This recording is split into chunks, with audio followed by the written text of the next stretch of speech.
Anyway, hey, I haven't made a video in a bit. I have been wanting to give you good news.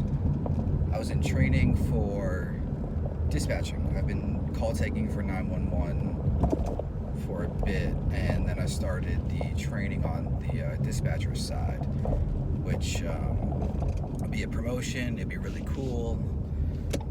It's dealing with the officers, sending them out to calls, doing what they need to happen, running people that they're on a traffic stop with, subject stop, stuff like that. And I ended up backing out of it, actually. Didn't feel great, but it was a responsible thing to do, because one of the things that happens as the dispatcher is the officer will say, hey, I'm at this place. And I'm like, okay, but I don't know what that place is. Can you give me an address, intersection? And then they might say, oh, well, it's that one that's on X Street. I'm like, okay, X Street and what address? And the next key up could very well be, holy shit, I am dying. They are beating me up. I need help right now. And then that's the last thing you get. And I'm like, okay, but I still don't know where you are. Where am I going to send help to? And I don't want to be in that position where I have an officer who knows where, because I don't know the county's geography well enough to know what they mean when they use nicknames for places, or it's just a place that I don't know what it is. And I don't want to be the person who is sending the officers to the wrong location to help someone in need. Like 911 call taking, yeah, I will listen to people die and help them out in terrible situations, hear them screaming, yelling, and in the worst position of their lives, just like finding loved ones dead, stuff like that. Like, it's not great. It's not something that's going to bring happiness for me, but it's got more ways to find out the answers for where somebody is, because location is by far and away the number one thing for the call taking side and the dispatching side.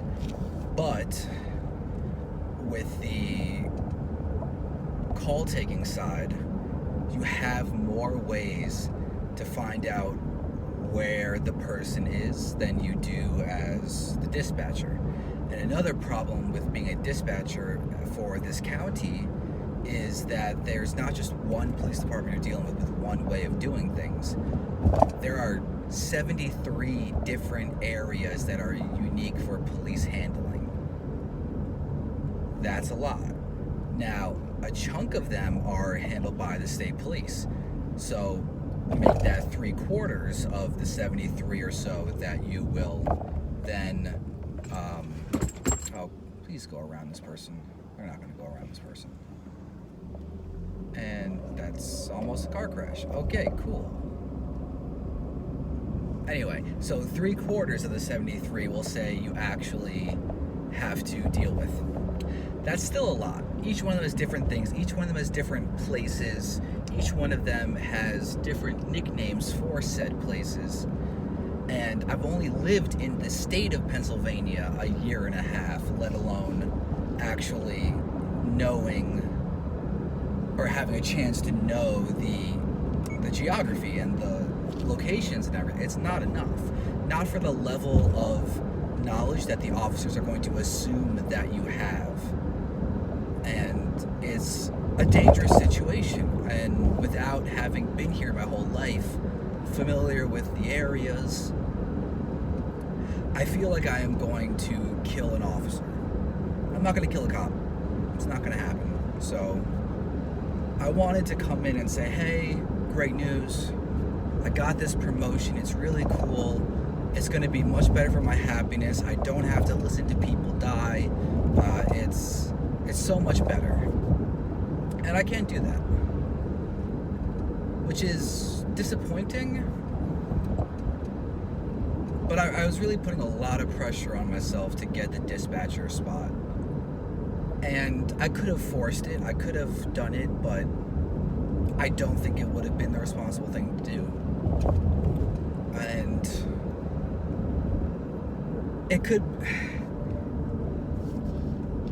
be a good thing, just waiting, trying to be responsible about it, but it also doesn't sit well with me because we're so short on staffing. We're at about half of the staffing that we're supposed to be at. And they're pushing people through that are even less ready than I am. And they're not going to say, I can't do this safely and responsibly, so I'm not going to do it. They're going to go for it, and we're going to have issues because of it. So part of me is thinking, well, if I'm the lesser of two evils, I should do it. But the other part of me is thinking, I'm not going to be able to live with myself if something were to happen. So I've been on the floor over a year on my own, doing stuff, training new people for call taking, all this stuff. They're putting through someone onto the police training side who's been on the floor for 3 months. That doesn't sit well on any level. But their hands are tied. They need people. So it's a rough situation all around, but at the very least, I'm not going to be the reason something bad is going to happen. But it's tricky with the quality going so far down.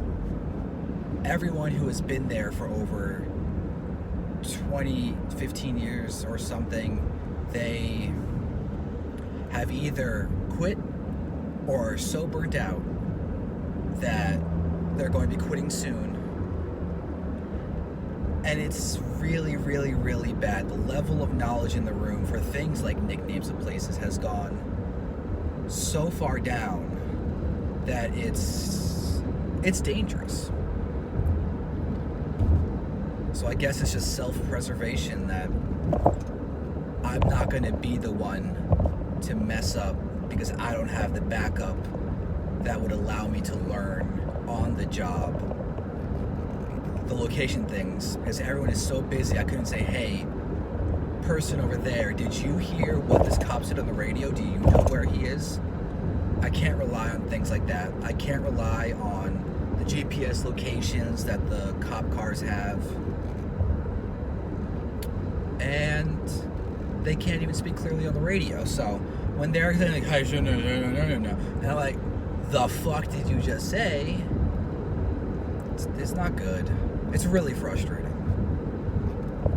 So, yep, it's a temporary stagnation in the career of 911 because you can't progress unless you do dispatch, really. So, we'll see what happens. Maybe I'll end up going somewhere else because this is just a lot. But we'll see what happens. Yeah, that's really about it for me. I'm about to hit the gym before going in for night shift. Yeah, so I hope you're doing well. I'm hoping that I'll have some kind of good news, because all of the videos, like, they seem the same to me, where I'm just like, hey, I miss you, and I have nothing great going on, nothing's good, and I wish I could see you. It's still true, but I want to give you good news as well. I do hope you're doing well. I really do think that you should be in a good position. You should have people around you that care for you and want the best for you, with hopefully minimal conflict.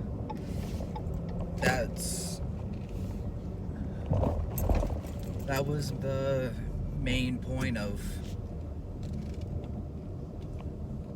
me not being there, not forcing myself to be there, is the amount of issues that it would cause, the amount of conflict. So I hope that I hope that we'll get to meet.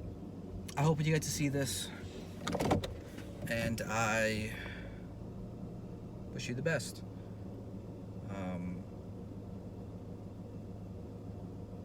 Yeah, hope you're doing well. I'm gonna go wish I was taking a nap and instead put myself through lots of sweat and pain. Doodles.